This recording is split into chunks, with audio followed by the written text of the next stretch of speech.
Subscribe பண்ணுங்க. அப்படியே பக்கத்துல இருக்க பெல் ஐகானையும் பிரஸ் பண்ணுங்க. கன்னி ராசி உத்திரம் நட்சத்திரம் 2, 3, 4ஆம் பாதங்களில் பிறந்தவர்களுக்கு உண்டான சனி பயிற்சி பலன்கள் 2025 முதல் 2027 வரை. வருகின்ற 29ஆம் தேதி மார்ச் மாதம் 2025 சனி பகவான் பெயர்ச்சி பெறுவார். கண்டக சனி என்ன பலன்கள் தரும்? கண்டக சனி என்பது 7ஆம் இடத்தில் சனி பகவான் வந்தால் அது கண்டக சனி என்று சொல்லப்படும். கண்டக சனி பல வகையான தவறான பாதைகளில் கொண்டு செல்லும். சனி பகவான் ஒரு ராசிக்கு நற்பலன்களை தர வேண்டுமென்றால் ராசிக்கு 3, ராசிக்கு 6, ராசிக்கு 11, மீதம் உள்ள 9 இடங்களிலும் பிரச்சனை தான். சனி பகவான் கண்டக சனியாக வரும்போது மிகவும் கவனமாக இருக்கணும். என்ன கவனமாக இருக்க வேண்டும் என்றால், 7ஆம் இடம் என்பது கலத்திர ஸ்தானம், சொந்த பந்தங்களை குறிக்கின்ற ஸ்தானம், கணவன் மனைவியை குறிக்கின்ற ஸ்தானம், நட்பு அல்லது நண்பர்கள் உறவினர்களை நமக்கு நல்லது செய்வதும் கெட்டது செய்கின்ற இடமாக இருப்பது 7ஆம் பாவம். அந்த 7ஆம் பாவத்தில் சனி பகவான் வந்து அமர்ந்தால் தவறான உறவு, தவறான நட்பு, தவறான சேர்க்கை, குடும்பத்துக்கு ஆகாத வேலை, உங்களுடைய தொழிலுக்கு வேண்டாத சில விஷயங்கள், ஆசை காட்டி மோசம் செய்வது, உங்களுக்கு பல வகையிலும் நல்லது செய்பவர்களாக வந்து கெடுதல்களை செய்துவிட்டு போவது தான் கண்டக சனி. குரு பகவான் ஒரு ஜாதகத்தில் தவறான இடத்திற்கு வந்தால் அவர் இருக்கின்ற இடம் தவறாக இருந்தாலும் பார்க்கின்ற பார்வையாகப்பட்டது கோடி புண்ணியம் தரும் என்பது ஜோதிட விதி. சனி பகவான் அப்படி கிடையாது. அவர் தவறான இடத்தில் அமர்ந்து விட்டாலே இருக்கின்ற இடமும் கெடுதல் செய்யும். அவர் பார்க்கின்ற 3, 7, 10ஆம் பார்வையும் கெடுதல் செய்யும்.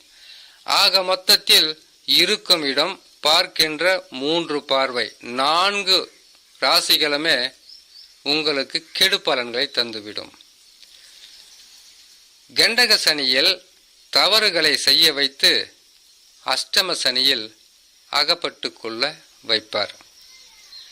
ஆகையால் விழிப்புடன் இருந்து விட்டால் பெரிதளவு பாதகமாக இருக்காது. விழிப்புடன் என்ன இருக்கணும்னு கேட்டீங்கன்னாக்கா, கண்டக சனியா வருதா, புதுசா ஒரு நட்போ அல்லது உறவோ உங்களிடத்தில் சேர்றாங்களா, இந்த நேரத்தில் காலம் நேரம் சரியில்லை, இந்த உறவால பிரச்சனை வரும், இந்த நட்பால பகை வரும்னு விலகி நிற்கணும். கண்டக சனியில் கடனாளிகளாக நீங்க மாறிவிட்டால் அஷ்டம சனியில் மிகப்பெரிய ஒரு வீழ்ச்சியை சந்திக்கக்கூடிய சூழ்நிலையாக இருக்கும். சனி பகவான் உடனுக்குடனாக பாதகத்தை தருவதில்லை. 7ஆம் இடத்தில் பாவங்களை செய்ய வைப்பார். அதற்கு உங்களை தூண்டுதலாக உங்களுக்கு பல வகையில் சில நண்பர்கள் மூலியமாக, மனிதர்கள் மூலியமாக தவறான வேலைகளை செய்ய வைப்பார். செய்ய வைத்துவிட்டு அவர்கள் மூலியமாக உங்களுக்கு அவமானங்களை ஏற்படுத்தி கொடுப்பார். 7ஆம் பாவத்தில் சனி பகவான் அமர்ந்தவுடனே தவறான உறவால் உங்களுக்கு சந்தோஷம் கிடைக்கும். தவறான பாதையில் போவதால் மன நிம்மதி கிடைக்கும். தவறான முடிவுகளை நீங்கள் எடுப்பதினால் அந்த காலகட்டத்தில் சந்தோஷமாக இருந்துவிட்டு திரும்ப சனி பகவான் அஷ்டம சனியாக வரும்போது தலை தூக்க முடியாத அளவுக்கு மான அவமான சம்பவங்களை சந்திக்க வைப்பார். இது கன்னி ராசியில் இருக்கக்கூடிய உத்திர நட்சத்திரக்காரர்களுக்கு அனைவருக்குமே நடந்து விடுவதில்லை. காரணம், சிறு பிள்ளைகளாக இருக்கலாம். முதலில் உங்களுடைய தசா சூரிய தசா நடக்கும். அதற்கு பிறகு சந்திர தசா, அடுத்தது செவ்வாய் தசா, ராகு தசா, குரு தசா என்று மாறிக்கொண்டே போகும். அப்படி நடக்கும்போது உங்களுக்கு இப்பொழுது என்ன தசா நடக்கிறது என்பதை நல்ல ஜோதிடத்தில் சென்று பொறுமையாக அமர்ந்து இப்பொழுது நடப்பது நல்ல தசாவா அல்லது கெட்ட தசாவா, இதற்கு என்ன பரிகாரம் செய்யணும்? பரிகாரம்னா என்ன? இறை வழிபாடு, குலதெய்வ வழிபாடு, தவறான பாதையில் போகாமல் இருப்பது, குடும்பத்தில் உள்ளவர்களுடைய வார்த்தைகளை கேட்டு கட்டுப்பட்டு இருப்பது, அப்பா பேச்சை கேட்கணும், அம்மா பேச்சை கேட்கணும், அல்லது கணவன் மனைவி பேச்சை கேட்கணும், மனைவி கணவனுடைய பேச்சை கேட்கணும். எதற்காக இவங்க பேச்சை கேட்கணும்னு சொல்கிறோன்னு கேட்டிங்களானாக்கா, நாளைக்கு உங்களுடைய விருப்பப்பட்டு செய்துட்டீங்கன்னாக்கா நீ தான் அந்த தவறை செய்த, நீ எப்படியாவது போன அவங்க கைவிடக்கூடிய ஒரு சூழ்நிலையாக மாறிவிடும். அப்படி அவர்களாக சில கடனை வாங்கலாம், இதை செய்யலாம், இல்லை ஆசை வார்த்தை காட்டி பொருட்களை மோசம் செய்யக்கூடிய காலகட்டம் அருகிலே இருப்பதினால் சனி பயிற்சி என்பது 6 மாதம் அல்லது 7 மாதம் இருக்கு. ஆனால் சனி பகவான் 6 மாதங்களிலிருந்தே பலன்களை கொடுக்க ஆரம்பித்து விடுவார். சனி பகவான் பயிற்சி ஆனவுடன் 2 மாதங்களில் குரு பகவானும் பயிற்சி பெற்று விடுவார். குரு பகவான் பயிற்சி பெற்றவுடன் 10ஆம் இடத்திற்கு வந்தால் பதவிக்கே ஆபத்து. அப்படி நாங்கள் என்ன பதவியில் இருக்கிறோம் அப்படின்னு சொல்லி கேட்டிங்கன்னாக்கா, குடும்ப தலைவனாக இருப்பது கூட ஒரு கௌரவமான பதவி தான். குடும்ப தலைவியாக இருப்பதும் ஒரு கௌரவமான பதவி தான். நீங்கள் செய்கிறது சிறு தொழிலாக இருந்தாலும் அந்த தொழிலுக்கு நீங்கள் தான் முதலாளி. வியாபாரமாக இருந்தாலும் நீங்கள் தான் முதலாளி. அரசாங்க ஊழியர்களாக இருந்தால் அவர்கள்கிட்ட இருந்து பல வகையில் நெருக்கடிகளை சந்திக்கக்கூடிய சூழ்நிலையாக மாறிவிடும். தொழில் மாற்றம், இடமாற்றம், உத்தியோக மாற்றம், வருமான குறைவு, பல வகையிலும் சிக்கல், குடும்பத்தில் நிம்மதி இல்லாத தன்மை, கணவன் மனைவிக்குள் விட்டு கொடுத்து போகாத ஒருவருக்கு ஒருவர் கடும் பகையாக மாறுவது, நண்பர்கள் எதிரிகளாக மாறுவது, நீங்க கொடுத்த காசை வாங்கிக்கிட்டு ஏமாத்துறது, பொருள் ஏமாற்றம் சந்திப்பது, தீய நண்பர்களுடைய உறவு, தீயவர்களுடைய நட்பு, இப்படியெல்லாம் கொண்டு போவது தான் இந்த கண்டக சனி.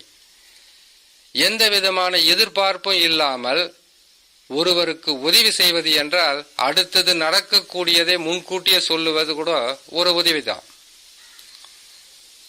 இந்த உதவியை நீங்க உதவியா நினைச்சாலும் சரி, உபத்திரவமா நினைச்சாலும் சரி, அது உங்களுடைய செயல்களும் நடக்கக்கூடிய தசாவும் இதை கேட்டு நம்ம விலகி நிற்கலாம் நினைக்கிறதும் அந்த தசா முடிவு செய்யும்.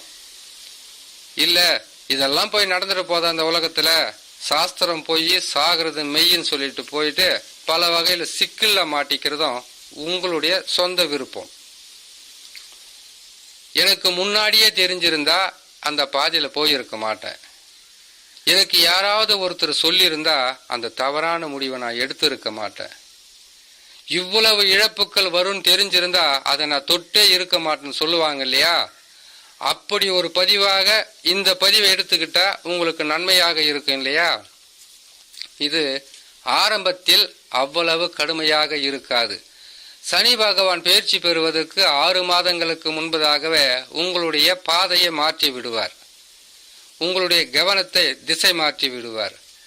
இதற்கு பக்கமேளமாக குரு பகவானும் பயிற்சியாகி 10ஆம் இடத்தில் வந்தவுடன் பொருளாதார நெருக்கடியால் பல வகையிலும் நீங்கள் பல வழியில் செல்லக்கூடிய சூழ்நிலையாக மாறிவிடும். இப்போ 9ஆம் இடத்தில் தானே இருக்கிறாரு, இப்பவே முன்னெச்சரிக்கை பதிவாக தானே போடுறோம். இதை கேட்டு நீங்க பயன்பெறலாமே. நான் ஏற்கனவே சொன்ன மாதிரி யாரும் எனக்கு சொல்லலைன்ற ஒரு கேள்வி வரக்கூடாது. சொன்னதை கேட்டு செய்ததால நான் பல பிரச்சனையிலிருந்து தப்பிச்சேன், குடும்பம் நல்லா இருக்கு, வாழ்க்கை நல்லா இருக்கு, நான் தவறான பாதையில் போகலன்னு நீங்கள் சொன்னீங்கன்னாக்கா புண்ணிய பலம் என்ன சேரும். அந்த வகையில் கன்னி ராசி சூரியனின் நட்சத்திரம் என்று சொல்லக்கூடிய உத்திரம் நட்சத்திரத்தில் பிறந்த நீங்கள் விழிப்புடன் இருந்தால் பெரிதளவு பாதகம் உங்களை சேராது என்று சொல்லி இன்னொரு நல்ல பதிவில் உங்களை நான் சந்திக்கிறேன். நன்றி, வணக்கம். மேலும் தகவலுக்கு எங்க சேனலை மறக்காம சப்ஸ்கிரைப் பண்ணுங்க. நன்றி.